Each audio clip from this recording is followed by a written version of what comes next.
வணக்கம். இன்னைக்கு நம்ம என்ன ரெசிபி பார்க்க போறோம்னா கேரட்டும் பீட்ரூட்டும் வச்சு ஒரு அல்வா செய்ய போறோங்க. இது ரொம்ப டேஸ்டா இருக்கும். இப்போ செய்யலாம் வாங்க பார்க்கலாம். 2 பீட்ரூட் எடுத்துக்கோங்க, 2 கேரட் எடுத்துக்கோங்க. கொஞ்சம் பெரிய கேரட்டா இருந்தா 1 எடுத்துக்கோங்க, பெரிய பீட்ரூட் இருந்தா 1 எடுத்துக்கோங்க. அப்புறம் 100 கிராம் சர்க்கரை, 5 முந்திரி பருப்பு, 50 கிராம் நெய், 1 டம்ளர் காய்ச்சின பால். இப்போ நம்ம செய்யலாம் பார்க்கலாம் வாங்க. கேரட்டையும் பீட்ரூட்டையும் இந்த மாதிரி துருவி வச்சுக்கோங்க. இப்போ நம்ம செய்யலாம் வாங்க பார்க்கலாம். மேன் வச்சுடுங்க. 1 ஸ்பூன் நெய் விட்டுக்கலாம். முந்திரியை வறுத்து எடுத்துக்கலாம். ஃபர்ஸ்ட் நெய் காஞ்சோடனே நம்மளோட முந்திரியை வறுத்து எடுத்துக்கலாம்.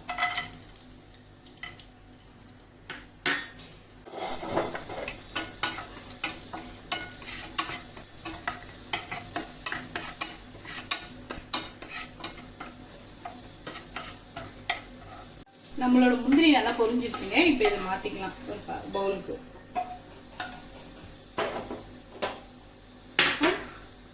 கேரட், பீட்ரூட்,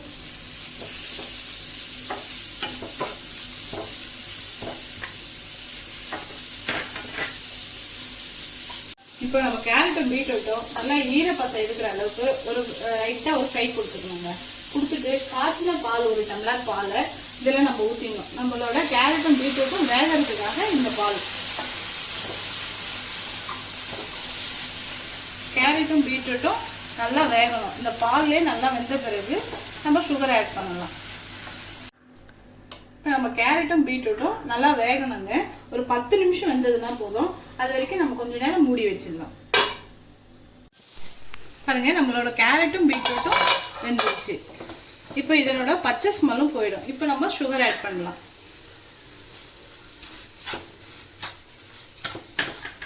சுகர் நல்லா கரைஞ்சி இதில் பாத்திரத்தோட நல்லா சுருண்டு வந்துடணுங்க. அப்போதான் நமக்கு அந்த அல்வாவோட பதம் கரெக்டாக இருக்கும்.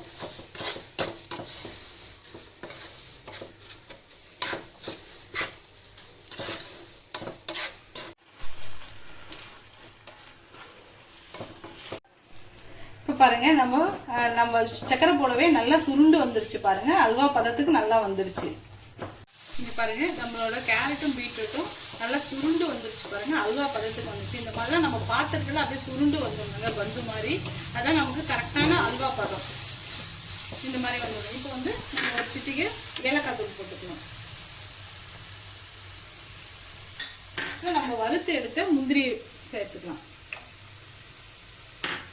அப்புறம் இதில் டேஸ்ட்டுக்கு 1 ஸ்பூன் கீ ஊற்றிக்கலாம்.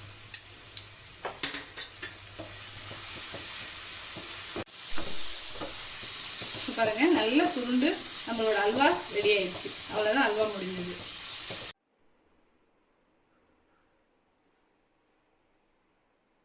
நம்மளோட அல்வா ரெடி ஆயிடுச்சுங்க. இப்போ நம்ம டேஸ்ட் பார்க்கலாம். அல்வா நல்லா இருக்குங்க, டேஸ்டா இருக்குது. நல்லா பால் ஊற்றி வேக வச்சதுனால இந்த கேரட் பீட்ரூட்டோட வாசனை நல்லா இருக்குது. நீங்களும் இதே மாதிரியே செஞ்சு பாருங்க. என்னோட சேனலுக்கு லைக் பண்ணுங்க, ஷேர் பண்ணுங்க, சப்ஸ்கிரைப் பண்ணுங்க.